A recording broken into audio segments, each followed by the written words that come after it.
Sarcastically हंसते हुए मोहिनी सोचती है, कोई इतना भी बेवकूफ़ कैसे हो सकता है। ये तो मैंने आज देख ही लिया। सुनो लड़की, तुम्हें बता दूँ कि ये पूरा इंटरनेशनल प्लाज़ा मिस्टर शौर्य मलिक का ही है। बात को कंफर्म करने के लिए शैली वापस सुहानी की तरफ देखती है। सुहानी अपना सर हाँ में हिलाते हुए उसे जवाब देती है। सुहानी मन में सोचती है, शैली तूने ये क्या कर दिया। अब तो मुझे कुछ समझ ही नहीं आ रहा कि इस बार मैं तेरी हेल्प करूँगी कैसे। और सुहानी शैली की तरफ देखती है। मुझे लगता है इस बार तूने तो मौत को खुद ही इनविटेशन दे दिया। फिर शैली उस पूरी जगह को बहुत ध्यान से देखने लगी।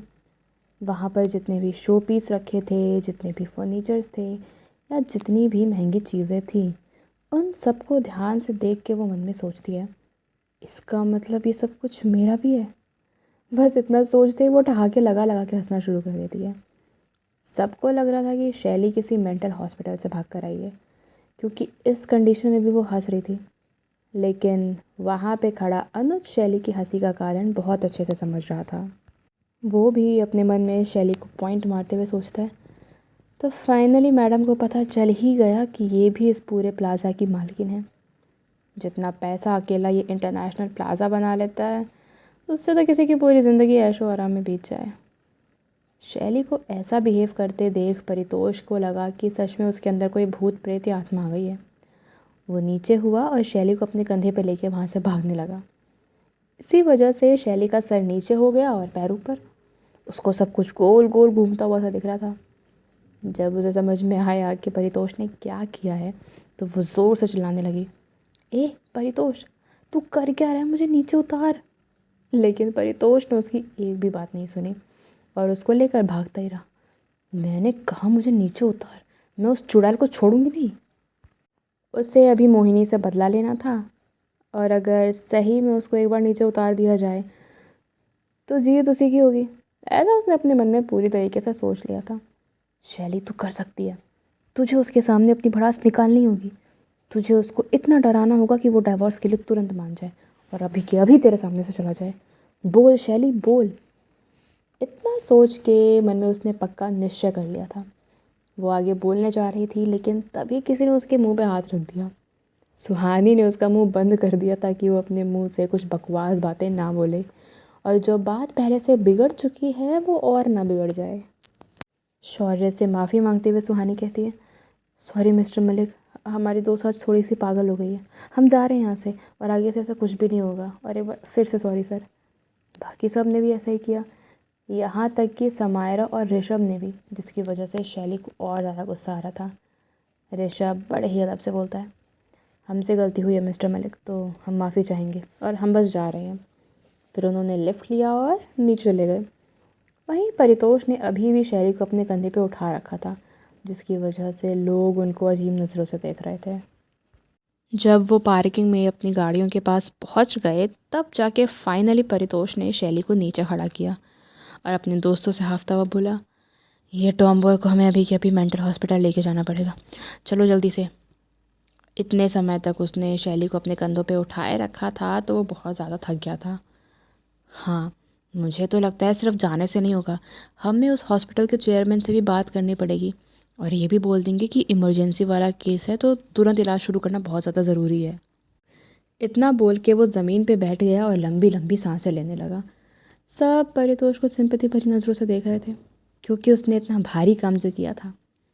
जब सब लोगों को लगा कि अब तो शैली कुछ बकवास नहीं करेगी, तभी उसने सबको गलत प्रूफ कर दिया। शैली को भी थोड़े चक्कर आ रहे थे, लेकिन वो फिर भी मुश्किल से खड़ी हुई और परितोष का कॉलर पकड़ते हुए बोली, तुझे तो मेंटल हॉस्पिटल मैं भेजूंगी। और उसे थप्पड़ मारने के लिए हाथ उठाती है, लेकिन उसका हाथ परितोष को लगे उससे पहले सुहानी से पकड़ लेती है। नहीं शैली, इस बार परितोष बिल्कुल सही कह रहा है, तुझे सच में मेंटल हॉस्पिटल जाने की ज़रूरत है। तेरे साथ कुछ प्रॉब्लम ज़रूर हुई है। अपना हाथ सुहानी से छुड़वाते हुए वो परितोष का कॉलर छोड़ देती है। सुहानी आगे समझाते हुए कहती है, तू जानती है ना तूने ऊपर क्या किया है। अरे वो शौर्य मलिक है, फॉर गॉड सेक। फिर वो अपने दोनों हाथ जोड़ते हुए प्रे करने लगती है, प्लीज़ भगवान मिस्टर मलिक हमें छोड़ दे, प्लीज़ हमारी जान बचा लीजिए। अपने सर को सहलाते हुए सबको कहती है, मैं घर जा रही हूँ, अब मैं वापस कॉलेज नहीं जाने वाली। तो फिर से बंक कर रही है। ऋषभ डिसअप्रूवल में शैली से पूछता है, वो लोग काफ़ी टाइम से साथ पढ़ रहे थे, लेकिन शैली अभी भी उससे पढ़ाई को लेकर इन्फ्लुएंस नहीं हुई। ये देख के वो बहुत हैरान होता था। इतने सालों से वो ऐसी की ऐसी ही थी और अभी भी उसे पढ़ाई से उतनी नफरत थी। वो इस बात को मानता था कि अगर कंपनी अच्छी हो तो बुरा इंसान भी अच्छा बन जाता है, लेकिन शैली तो दुनिया से अलग चलती थी। मर्सिडीज़ का दरवाज़ा खोल के वो ड्राइवर सीट पर जाके बैठ गई और ऋषभ के पूछे सवाल को कहती है, हाँ ऋषभ, मैं बंक कर रही हूँ। वो भी फिर से। उसकी आवाज़ में कोई शर्मिंदगी नहीं, बल्कि गुस्सा था। और वो सोचती है, सुहानी की गाड़ी परितोष से सस्ती है तो सुहानी को ही लेकर चली जाती हूँ। हे सुहानी, आज मैं तेरी गाड़ी लेकर जा रही हूँ। टॉम तो ठीक है ना, अकेले चली जाएगी क्या? सुहानी ने चिंता करते हुए पूछा। मैं अपने दोस्तों को कैसे बताऊँ ये मेरे पति हैं? ये लोग तो मानेंगे भी नहीं, और अगर बोला तब तो पक्का मेंटल हॉस्पिटल भेज देंगे मुझे। शैली खुद से ही सोचती है और अपना सर हिला के सुहानी को श्योर करते हुए कहती है, मैं ठीक हूँ, बस थोड़ा सा गुस्सा सर चढ़ गया है। एंड डोंट वरी, शौर्य मलिक तुम लोगों के साथ कुछ नहीं करेगा। अभी शैली जो काम सबसे पहले करना चाहती थी वो था घर जाके शौर्य से डाइवोर्स करने की बात को आगे बढ़ाना। अपना फ़ोन निकाल के शैली शौर्य के नंबर पर टाइप करती है, शौर्य, मुझे आपसे डाइवोर्स चाहिए। आपके पास 1 दिन का टाइम है, आइए और सब कुछ सेटल करिए। फिर वो मैसेज पढ़ती है और उसे लगता है कि वो ज़्यादा रूड हो रही है। कहीं मैसेज पढ़ के मेरे दोस्तों के पीछे पड़ गए तो? वैसे ही मैंने आज उन्हें इतना परेशान कर दिया है। हाँ, थोड़ा तमीज़ से लिखना चाहिए मुझे। वो एक गहरी सांस लेती है और फिर से मैसेज टाइप करती है, मिस्टर मलिक, मेरे दोस्तों पे प्लीज़ अपना गुस्सा मत निकालिएगा। आज जो भी हुआ उसके लिए आई एम सॉरी। जितनी जल्दी होगा मैं आपको तलाक दे दूँगी, और अगर आप आज फ्री हैं तो क्यों ना हम कोर्ट चलें। टाइप करते करते वो रुकी और फिर सोचने लगी, मैं क्यों इनसे माफ़ी मांग रही हूँ? मेरी गलती थोड़ी है, और मैं तो इनसे गुस्सा हूँ ना। इतना सोचने के बाद शैली को लगा मैसेज भेजना ठीक नहीं रहेगा, तो उसने सीधा मनीष जी को फ़ोन कर दिया। हेलो मनीष अंकल, क्या आप मुझे अनुज का फ़ोन नंबर दे सकते हैं? उसने फ़ोन पर पूछा, क्योंकि अनुज शौर्य का असिस्टेंट था तो वो ज़रूर कुछ जानता होगा। जैसे उसे फ़ोन नंबर मिला उसने तुरंत फ़ोन कर दिया। जब शैली ने अनुज को फ़ोन किया तो वो शौर्य के कहने के अनुसार मोहिनी को उसके घर छोड़ने जा रहा था। उसने फ़ोन उठाया और कानों में ब्लूटूथ पहन लिए। हेलो अनुज, मैं शैली बात कर रही हूँ। ये देखकर कि मोहिनी भी वहीं पर बैठी है तो उसने अपना थोड़ा गला साफ करते हुए कहा, हेलो मिसेस मलिक। बस उसका इतना कहना था और मोहिनी का सारा ध्यान उसकी तरफ चला गया। मुझे मिसेस मलिक बनने का कोई शौक़ नहीं है, तो प्लीज़ आप मुझे उस नाम से पुकारना बंद करें अनुज। पर मैडम, अभी आपका डाइवोर्स नहीं हुआ है, तो जब तक नहीं हुआ है तब तक मुझे मैनर्स के अकॉर्डिंग आपको मिसेस मलिक तो पुकारने दीजिए। ये बात सुनकर शैली 2 मिनट के लिए चुप हो गई। ठीक है, मुझे आपसे कुछ पूछना था। मिस्टर मलिक मेरे दोस्तों को परेशान तो नहीं करेंगे ना? उन्होंने इन लोगों को रास्ते से हटाने के लिए आपको कोई ऑर्डर तो नहीं दिया ना? याद करते हुए कि शौर्य ने उसे जाते जाते क्या कहा था, तो अनुज ने कहा, नहीं, वो मुझे सर ने बस मिस मोहिनी जी को उनके घर छोड़ने के लिए कहा है, और आपके बारे में पूरी इन्फॉर्मेशन निकालने के लिए। जो लाइन उसने शैली को ना कहकर सिर्फ अपने मन में ही रखी। ये चीज़ अनुज को कुछ अजीब लगी।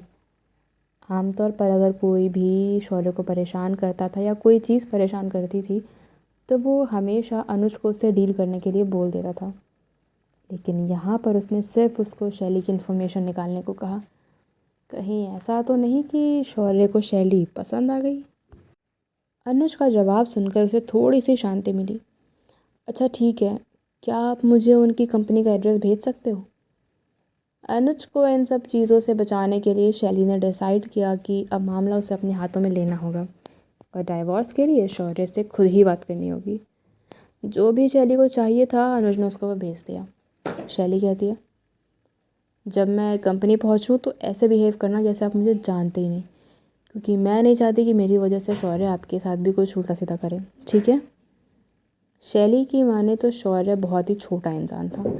उसने तो बस ऐसी बार में किस किया था, लेकिन उस बात का उसने इतना बुरा माना कि उसे मॉल से बाहर निकलवा दिया। इसलिए वो नहीं चाहती थी कि अनुज उसकी वजह से प्रॉब्लम में फंसे। पर मैडम, वो उसकी बातें मानने में थोड़ा झिझक रहा था। प्लीज़ अनुज, अगर आपने मुझे मना किया तो मैं डाइवोर्स नहीं ले पाऊँगी, और फिर मैं एक दिन शौर्य से सब बता दूँगी कि मेरी आइडेंटिटी छुपाने का आइडिया आपका था। मैडम, आई एम सॉरी अनुज, तो मेरे पास और कोई रास्ता नहीं है। मैडम कितनी लवली है, लेकिन चालाक भी है। सर को तो ऐसी लड़की मिलनी चाहिए। वो सोचने लगा कि उसे अपने सर के लिए कुछ तो करना ही चाहिए, क्योंकि ऐसी लड़की को हाथ से जाने देना बेवकूफ़ी होगी। जब ये सारी बातें चल रही थी तब वो भूल गया था कि मोहिनी भी गाड़ी में बैठी हुई है। मोहिनी जानने के लिए बहुत बेताब थी। जैसे ही फ़ोन कॉल ख़त्म हुआ, उसने तुरंत सवाल कर दिया, अनुज तुम मिसेस मलिक से बात कर रहे थे क्या? कौन है वो? उसने अपनी आवाज़ में बिल्कुल भी तेज़ी आने नहीं दी, लेकिन अनुज भी पक्का खिलाड़ी था। वो बहुत अच्छे से जानता था कि अभी मोहिनी काफ़ी गुस्से में है, इसीलिए उसने कुछ जवाब नहीं दिया और अपनी चुप्पी बनाए रखी। उसको वैसा करते देख मोहिनी ने फिर से सवाल पूछा, कौन थी वो? उसका नाम बताओ। तो कैसा लगा आज का चैप्टर मुझे ज़रूर बताइएगा, और स्टोरी पसंद आए तो लाइक करें, शेयर करें, सब्सक्राइब करें। मिलेंगे नेक्स्ट एपिसोड में। Bye bye.